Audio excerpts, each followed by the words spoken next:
Hello everyone, this is Sumit Kumar Rana. आज मैं बात करने जा रहा हूँ उन स्टूडेंट के बारे में जो 10th क्लास में है।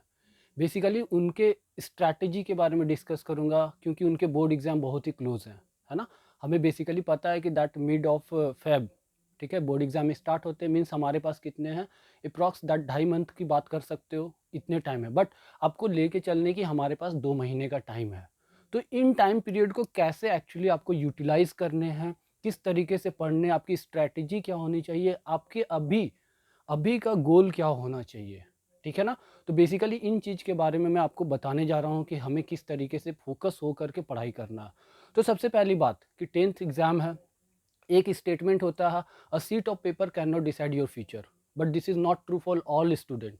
जितने भी स्टूडेंट हैं उनके लिए ये सही नहीं है। अ seat of paper can decide your future, ठीक है। ये एक्सेप्शनल केसेस होते हैं जिनके लिए ये वैलिड होता है, बट सबके लिए वैलिड नहीं होता। आप उनमें से हो या नहीं हो, दैट यू नो बेटर कि आप उनमें से हो या नहीं हो, ठीक है ना। तो अ seat of paper can decide your future. For example, आपके 10th में रिजल्ट खराब आते हैं फॉर एग्जाम्पल, तो आपको प्लेटफॉर्म नहीं मिलेगा। प्लेटफॉर्म मीन्स, सपोज मेरे पास एबिलिटी है कुछ करने की, मेरे पास है टैलेंट है, बट मेरे को वो प्लेटफॉर्म ही नहीं मिल रहा जहाँ पे मैं अपने टैलेंट को दिखा सकूँ। तो मेरी तो एबिलिटी, मेरी तो टैलेंट रखे के रखे रह गया ना। मीन्स बेसिकली 10th का जो रिजल्ट है यही काम करता है, आपको प्लेटफॉर्म प्रोवाइड करता है। तो करना क्या है, अच्छे से 10th का एग्ज़ाम देना। मीन्स रिजल्ट अच्छा होना चाहिए। तो रिजल्ट अच्छा होने के लिए आपको करने क्या होंगे, आपको स्ट्रैटेजी बनाने होंगे। मीन्स आपके जो भी टाइम बचे हुए हैं उस टाइम में आपको करना क्या है, कौन सा सब्जेक्ट वीक है, कौन सा स्ट्रांग है, that you have to identify. For example, many students says that physics is, my physics is strong. Means मेरी फिजिक्स अच्छी है, बट वो बोलते हैं कि एसएसटी में मेरे को अच्छा नहीं फील होता। मीन्स वो एसएसटी में मार्क्स स्कोर नहीं कर पाते हैं। तो I want to tell you, physics इसलिए आपका अच्छा है क्योंकि आपने उतना टाइम दिया, चीज़ों को बार बार रिपीट करे हो। Same thing that you have to do with the SST. SST के लिए भी आपको उतना ही टाइम देना होगा, बार बार चीज़ों को रिपीट करना होगा, बार बार चीज़ों को रिपीट करना होगा, तो जा करके एसएसटी बनेगा। फॉर एग्जाम्पल, एक मैं बहुत ही अच्छा एग्जाम्पल देने जा रहा हूँ, ठीक है ना। घर में सपोज मम्मी, हमारी मॉम, ठीक है ना, जितने भी बच्चे होते हैं उन बच्चों को सारा इक्वली ध्यान देती है, और इक्वली ध्यान देती है तभी जा करके क्या होता है, फैमिली स्ट्रांग होते हैं और फैमिली आगे बढ़ते हैं। अगर मान लो कोई बच्चा वीक है, तो ऐसा तो नहीं होता ना, मम्मी बोलते हैं जान दो, ठीक है, वीक है, वीक रहने दो उसे। क्या करती, मारती है ना। मारने के बाद उसे खिलाती, फिर उसको स्ट्रांग करती। सेम एज आपको भी करने हैं। आपको क्या करना है, आपको ये आइडेंटिफाई करना है कि कौन सा पेपर मेरा वीक है। उस पेपर को पकड़ के आपको फैकल्टी के पास आने, उस पर्टिकुलर टीचर के पास आने हैं। मैथ्स अगर स्ट्रांग नहीं है तो मैथ्स के टीचर के पास जाओ, उनसे डाउट क्लियर करो और अपनी पेपर को स्ट्रांग करो। Because her paper 100 marks score करते हैं, तो हर पेपर का इंपॉर्टेंस उतना ही होना चाहिए, है ना। तो इसलिए हर पेपर में आप ध्यान दोगे। Second thing, at the same time आपको पढ़ाई भी करने हैं, आपको पढ़ने भी है और अपनी लाइफ से लड़ने भी है। व्हाट इट मीन, पढ़ने मतलब that is you are focus to your M.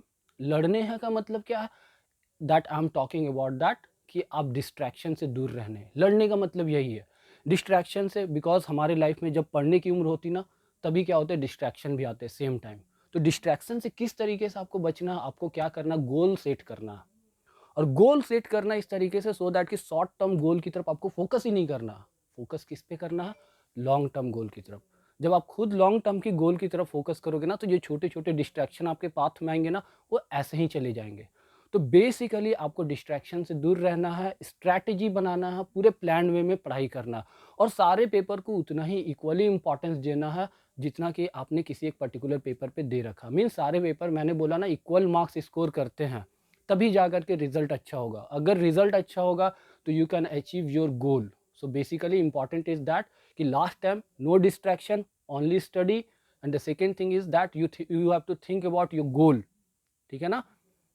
That is all about that what I want to say. Basically आपको, मैं यहाँ बोलने का ये मीनिंग है कि आपको मोटिवेटेड रहना।